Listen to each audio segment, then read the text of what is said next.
ہم اللہ کی معرفت حاصل کریں، اپنی زندگی کے مقصود اور مدعا کو سمجھیں کہ ہم کیوں تخلیق کیے گئے اور ہمیں فہم و فراست اور عقل و خرد سے کیوں نوازا گیا، تو وہ مقصد اگر ہم نے نہیں پایا تو اس موقع پہ ہمیں اپنا محاسبہ کر کے غور کرنا ہوگا اور اپنی زندگی کی راہوں کو درست کرنا ہوگا۔ اللہ کے حضور رجوع کریں، سچی توبہ کریں۔ آج یہ تھوڑے سے حالات دگرگوں ہوئے اور موت آنکھوں کے سامنے رقص کرتی ہوئی نظر آئی۔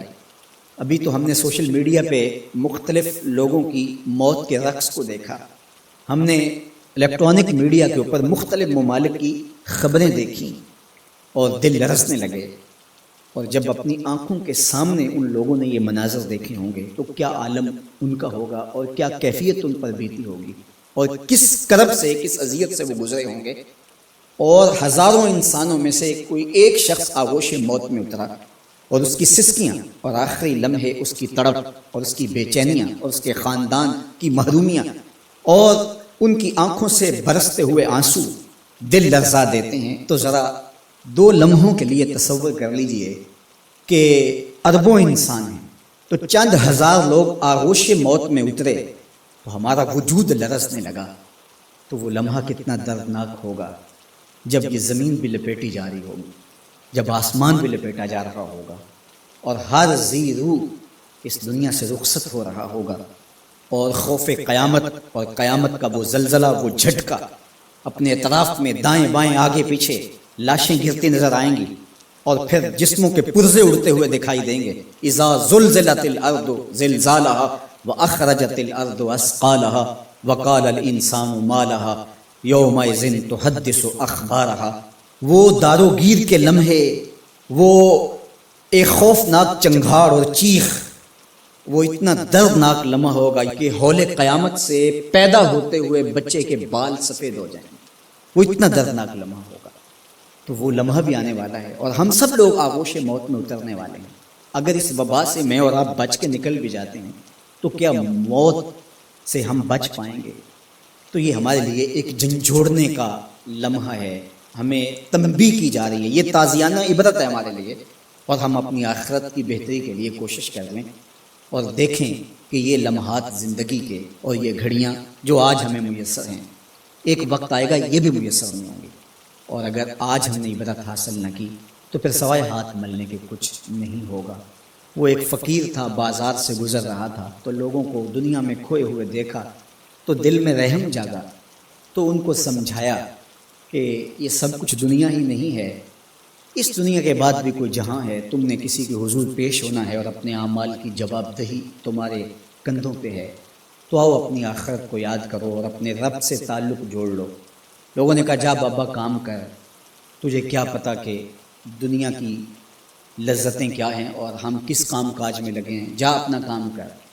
وہ شخص دل برداشتہ ہو گیا، وہاں کھڑا ہو کے آنسو بہانے لگا۔ کوئی شخص گزرتا ہوا رکا تو اس نے ایک شخص کو روتے ہوئے دیکھا تو رک کے کہنے لگا کہ کسی نے تجھے تنگ کیا ہے، کسی نے تیرے اوپر کوئی زیادتی کی ہے، تم کیوں رو رہے؟ اس نے کہا کسی نے کوئی زیادتی نہیں کی، بس ان کے رویے نے رلا دیا۔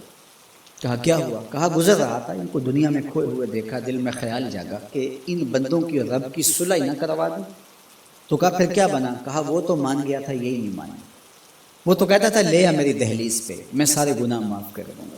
التائب من الذنب کمن لا ذنب لہ، گناہ سے توبہ کرنے والا ایسا ہو جاتا ہے جس طرح اس نے گناہ کیا ہوا ہی نہیں۔ نامہ اعمال سے بھی گناہ مٹا دیے جاتے ہیں، فرشتوں کی یادداشتوں سے بھی محو کر دیے جاتے ہیں، اور گناہ جس جگہ پہ کیے زمین گواہ ہوتی ہے، ہاتھ پاؤں گواہ ہوتے ہیں، سب جگہوں سے محو کر دیے جاتے ہیں۔ اور گناہ سے توبہ کرنے والا ایسے ہوتا ہے جیسے اس نے ابھی ماں کے پیٹ سے جنم لیا۔ تو کہا وہ تو قریب ہے، سورج ابھی مغرب سے طلوع نہیں ہوا، رحمت کا در کشادہ ہے، توبہ کا دروازہ بند نہیں ہوا، تو میرا خیال تھا ان بندوں کی اور رب کی صلح کروا دوں۔ تو وہ تو مانتا تھا، ہم تو مائل بکرم ہیں، کوئی سائل ہی نہیں، لیکن ان سے بات کی تو یہ نہیں مانا۔ خیر وقت گزر گیا، وہی شخص 2-1 دن کے بعد قبرستان کے قریب سے گزرا تو وہی فرد وہاں روتا ہوا پایا گیا۔ تو اس نے پھر اپنی گاڑی، اپنی سواری روکی اور کہا بابا عجیب شخص ہے، بازاروں میں بھی روتا ہے، قبرستانوں میں بھی روتا ہے، آج کیا مسئلہ تجھے ہوا؟ کہا مسئلہ وہی میرا کل پرسوں والا ہے۔ کہا کیا ماجرا ہوا؟ کہا بازار میں گیا تھا اور میرا خیال تھا کہ بندوں اور رب کی صلح کروا دوں، وہ تو مان گیا لیکن یہی نہیں مانے، مایوس ہو کے آج قبرستان والوں کے پاس آ گیا اور یہاں میرا خیال یہ ہوا ان کی اور اس کی صلح کروا دوں۔ تو بڑی دلچسپی سے پوچھا کہ آج کیا بنا؟ کہا آج یہ مان گئے ہیں، وہ نہیں مانے۔ تو قبل اس سے کہ ہم مانیں، یا لیتنی قدمت لحیاتی، ہائے میں نے یہ زندگی آخرت کے لیے آگے بھیج دی ہوتی، لیکن وقت بیت چکا۔ تو آج وقت ہے، وقت پر کافی ہے قطرہ بھی آب خوش ہنگام کا، جل گیا جب کھیت برسا می تو پھر کس کام کا۔ میں نے تو کتب میں پڑھا ہے کل قیامت کے دن نیکوکار بھی پچھتائیں گے، بدکار بھی پچھتائیں گے۔ بدکاروں کا پچھتانا تو سمجھ میں آتا ہے، نیکوکار کیوں پچھتائیں گے؟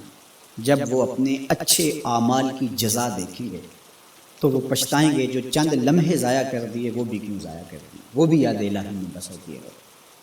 اور جنہوں نے اپنی زندگی گناہوں میں گزار دی، خواہشات نفس میں گزار دی، آرزوؤں اور تمناؤں میں بسر کر دی، دو دنی چار کے چکر میں پڑے رہے، دولت کے انبار لگ گئے، پھر بھی نفس رجا نہیں ہے، اندر کی خواہشات تشنا کی تشنا ہی رہی، پھر بھی سیرابی نہیں ہوئی۔ کوزائے چشم حدیثاں پر نشد، تا صدف کانے نشد پر در نشد۔ رومی علیہ رحمہ فرماتے ہیں حدیث کی آنکھ کا پیالہ نہیں بھرتا، کہا کہ جب تک صدف کانے نہیں ہوتا اس میں موتی نہیں آتے۔ اور سادی شیرازی بولتے ہیں کہ پیٹ بھر جاتا ہے، آنکھ نہیں بھرتی۔ تو ساری زندگی حال من مزید کے نعرے لگاتے رہے، جتنا بھی میسر ہوا پھر آگے بڑھتے رہے، آگے بڑھتے رہے، کسی جگہ پہ بھی فل سٹاپ نہ آیا اور زندگی یوں گزرتی رہی، بسر ہوتی رہی اور اپنی زندگی برباد کر دی، حتیٰ زرتم المقابر، یہاں تک کہ قبروں میں جا پہنچے۔ تو آج اپنی آنکھوں کے سامنے موت کا رقص دیکھ رہے ہیں، اور ہم پوری کائنات کے اندر دیکھ رہے ہیں کہ جو وسائل سے مالا مال تھے، جنہوں نے دنیا کو تسخیر کرنے کا دعویٰ کیا تھا، جن کا خیال یہ تھا کہ ہم ہر طرح کے حالات سے نپٹنے کی صلاحیت رکھتے ہیں، ہمارے پاس تمام وسائل میسر ہیں، لیکن آج کس طرح بے بسی کی تصویر نظر آتی ہے۔ ایک چھوٹا سا وائرس ہے جو خوردبین سے دیکھا جاتا ہے اور اس نے انسان کو بے بس کر دیا۔ تو انسان کو سمجھنا چاہیے کہ اللہ کی طاقت کتنی ہے۔ ایک تو قیامت کے دن جب لوگ آغوش موت میں ہوں گے اور بڑے بڑے متکبرین، سرکش، متمردین، بادشاہ، شہنشاہ، کج کلا آغوش موت میں ہوں گے، تو اللہ تعالیٰ فرمائے گا آج کس کی بادشاہی ہے؟ تو کوئی نہیں بول سکے گا۔ اللہ فرمائے گا انا المالک، میں بادشاہ ہوں۔ فرمائے گا این المتکبرون، تکبر کرنے والے کہاں ہیں؟ تو کہاں ہوں گے تکبر کرنے والے؟ کوئی سر اٹھانے کے قابل نہیں ہوگا۔ اللہ فرمائے گا میں ہوں متکبر، کبریائی مجھی کو زیبا ہے۔ تو یہ کل جو ماننا ہے تو اچھا نہیں کہ آج ہی مان لیں اور اپنی زندگی کو اس کی راہوں پہ لگا لیں۔ تو یہ مختصر زندگی اللہ کی امانت ہے۔ اللہ جل شانہ ہمیں اس زندگی کو اس کے راستے میں لگانے کی توفیق دے۔ یہ آزمائش کی گھڑیاں، یہ سزا کے جھٹکے، یہ عبرت کے تازیانے، یہ ہمارے سمجھانے کے لیے ہوتے ہیں۔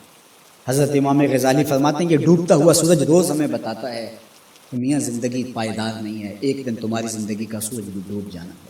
یہ پھیلی ہوئی قبریں، یہ جوانی سے بڑھاپے کی طرف بڑھتے ہوئے لوگ، یہ اٹھتے ہوئے جنازے، یہ سب کچھ تمہیں بتاتے ہیں۔ تم سمجھو اور اپنی زندگی کو خیر کی راہوں پر ڈال لو۔ آج لمحہ ہے زندگی کا موجود لمحہ، اور آج کا پچھتاوا کل کی بہتری کی ضمانت ہوگا۔ کل کا پچھتاوا سوائے حسرت بڑھانے کے اور کچھ نہیں ہوگا۔ اللہ مجھے آپ کو زندگی کی اچھائیاں نصیب فرمائے۔ اج ساوی نے کھلے راہ بھی نے، انج ٹوک انوکھڑے ٹوک دے نہیں، ٹر پویں تے پینڈے مک جاندے، گھر بیٹھے فاصلے مک دے نہیں۔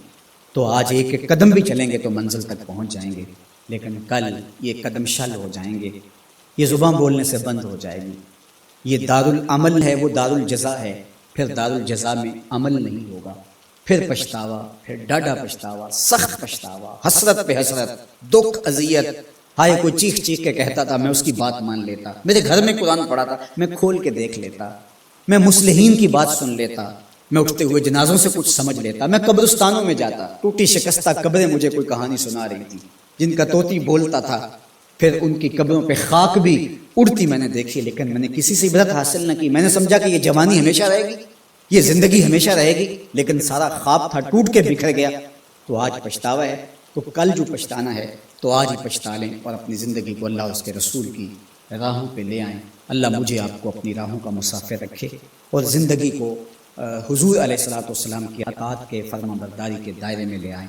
وآخر دعوانا ان الحمد للہ رب العالمین. الحمد للہ رب العالمین والصلاة والسلام علی اشرف الانبیاء والمرسلین. اللہ اٹھے ہوئے ہاتھ پھیلی ہوئی جھولیاں اپنی رحمتوں سے بھر دے، بخت کی بہاریں نصیب فرما دے، مقدر کی خزائیں رخصت کر دے. جئیں تو تیرے لیے، مریں تو تیرے دین کے لیے، زندگی کی آخری ہچکی تک تیرے رسول کے وفادار رہیں. ہر علت، ہر قلت، ہر ذلت سے رہائی عطا کر دے. اپنے محبوب کے در کی گدائی عطا کر دے. نفس و شیطان کے مکر و فریب سے، دجل و تلبیسات سے ہماری حفاظت فرما. اے اللہ ان وباؤں سے نجات عطا کر. اے اللہ تیری مخلوق تڑپ رہی ہے، سسک رہی ہے، میرے مالک اپنی مخلوق پہ رحم فرما اور اپنا خاص کرم فضل ان پہ نازل کر دے. اے اللہ اس وبائی مرض سے نجات عطا کر دے. اپنا خاص کرم فضل اللہ امت مسلمہ کا مقسوم کر دے. اللہ میرے وطن کی خیر فرما، میرے ملک کو امن کے اجالے عطا کر دے. اللہ میرے ملک کی معیشت کو جمال عطا کر دے. خیر، خیریت، برکت، رحمت اور راحت ہمارا مقدور کر دے. اٹھے ہوئے ہاتھ خالی نہ موڑنا، پھیلی ہوئی جھولیاں اپنی رحمتوں سے بھر دے. ساری زندگی اپنی چوکھٹ کا فقیر رکھنا، اپنی دہلیز کا نوکر رکھنا، کبھی کسی کا محتاج نہ کرنا، ہمیشہ اپنی چوکھٹ کا فقیر رکھنا. اللہ ہم تیرے عاجز، ناتواں، کمزور بندے تیری دہلیز پہ ہاتھ پھیلائے، جھولیاں پھیلائے تیری رحمت کی بھیک مانگ رہے ہیں. میرے مالک اپنے کرم سے ہماری جھولیاں اپنی رحمتوں سے بھر دے. اس وبائی مرض سے اہل وطن کو، پورے عالم کو نجات عطا کر دے. اے اللہ اس مرض کو دور کر دے، اس کو ہواؤں میں اڑا دے، دنیا کے افق سے اس کو غائب کر دے. اللہ جو موجود ہے اس کے لیے اپنے کرم سے دوائیں نصیب فرما. اے اللہ اپنا خاص کرم فضل اس وطن پاکستان کے شامل حال فرما. جو مسیحا قوم کے اس وقت اس بیماری کے ساتھ نبرد آزما ہیں اور مشکل حالات کے اندر مریضوں کی دیکھ بھال کر رہے ہیں، اللہ ان ڈاکٹرز کو حفاظتوں کے حصار میں رکھنا. ہماری پاک فوج، ہماری پولیس اور ہمارے ادارے جس طرح اس مشکل گھڑی میں قوم کے ساتھ آ کھڑے ہوئے، اپنی جانوں کو ہتھیلیوں پہ رکھ کے اے اللہ ان کی حفاظت فرما، ان کے اہل و عیال کی حفاظت فرما، ان کے بچوں کی حفاظت فرما، ان کی نسلوں کو خوشبودار رکھنا اور اپنی پناہوں کا حصار عطا کرنا. اللہ میرے وطن میں نظام رسول کی بہاریں پیدا کر دینا. اللہ خیر اور بھلائی مقسوم کر دینا. اے اللہ سسکتی انسانیت کا یہ درد دیکھ کر کے دنیا کے جو کارپرداز ہیں ان کو یہ سوچنے کی توفیق دے کہ کشمیر میں، القدس میں اور دیگر بلاد اسلامیہ کے اندر سسکتی انسانیت کیسے وقت کاٹتی ہے اور دنیا کے اوپر امن کے لیے پائیدار کوششیں کرنے کی توفیق عطا فرما. اللہ ہمارے اٹھے ہوئے ہاتھ خالی نہ موڑنا. جملہ ناظرین کی جتنی دعائیں ہیں اللہ اپنے کرم سے مستجاب فرمانا. بے اولادوں کی جھولیاں اولاد سے بھر دینا. دکھیوں کے دکھ دور فرمانا، پریشان حالوں کی پریشانیاں دور فرمانا. بیماروں کو شفا عطا کر دینا. بے اولادوں کی گودیاں اولاد سے ہری کر دینا. انہیں اولاد نرینہ بھی بخشنا، اولاد مادینہ بھی بخشنا اور ان پر اپنی خاص رحمات کا نزول کر دے. وصلی اللہ تعالی علی النبی الامین وعلی آلہ واصحابہ اجمعین.